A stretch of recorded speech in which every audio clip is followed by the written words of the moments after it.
In exercise 508, you're going to look at the volume and surface area. And in particular, we're going to just focus on shapes that are called prisms. Now, I'm sure you've talked about volume before, and you know that volume is the space inside a shape. Surface area, some of you will have come across before. We've just finished area, area, and surface area is something relevant to a prism because a prism is a solid shape. It has many surfaces, and the concept of surface area is just we'll find the area of each surface and add it together.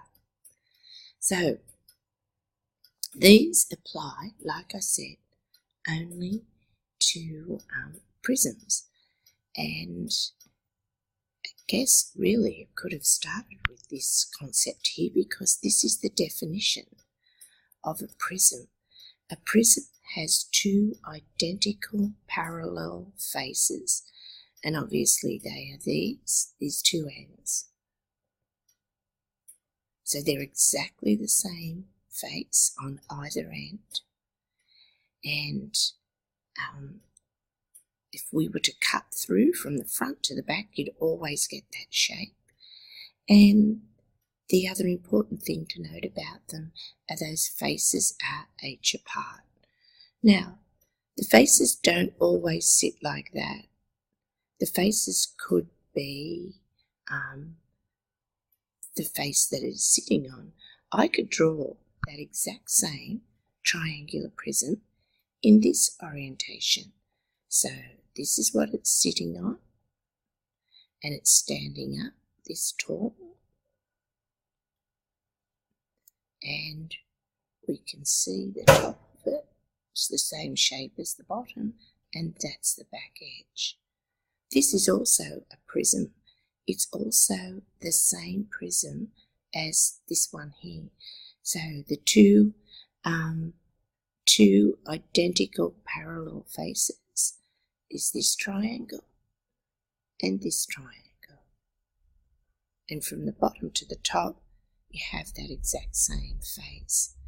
H, when the triangle's drawn in this position, would be this dimension. Makes a bit more sense. Sometimes we do think of that as the height. It really measures the distance between the equal faces, but many prisms will be drawn like this one, and height is as we understand height to be, how high it's standing up. When it's drawn like this, I guess height is, as the definition says, the distance between the two faces. So now we know that in this exercise we are definitely only focusing on solids that have that feature. Two faces, identical faces, and a consistent distance between those faces. Now, we will start with looking at the volume. We haven't dealt with volume in this chapter yet. And volume is the measure of the space inside. So if we're talking about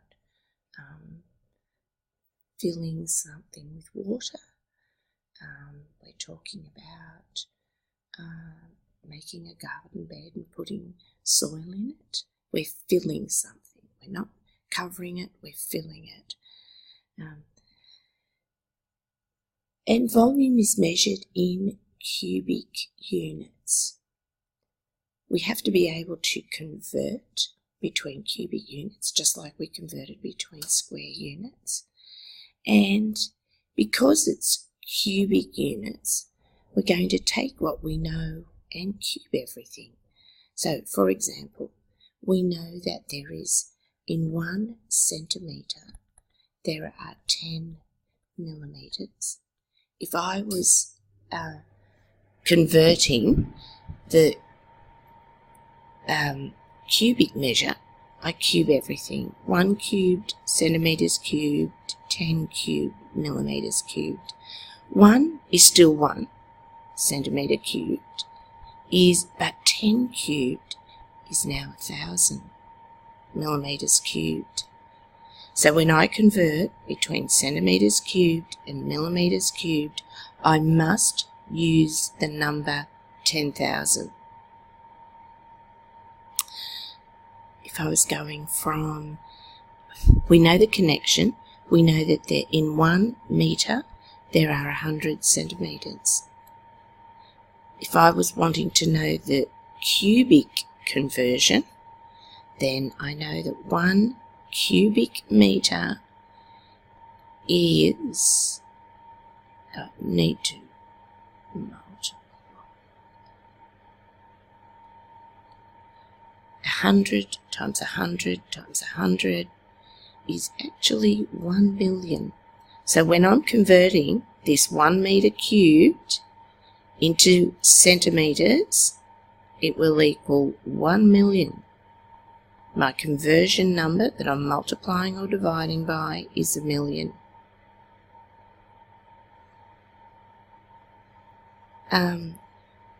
There are some prefixes that are good to know. Kilo is 1,000. So if I was wanting the connection between 1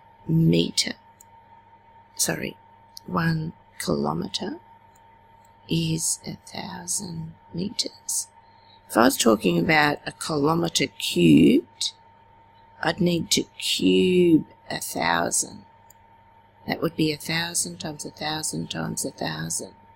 That would be a 1 with 9 zeros. Okay, let's have a look at some examples. So in A, we're given 74 metres cubed, and we have to convert to centimetres cubed. We've just shown, let's start off. We've got 74 of these.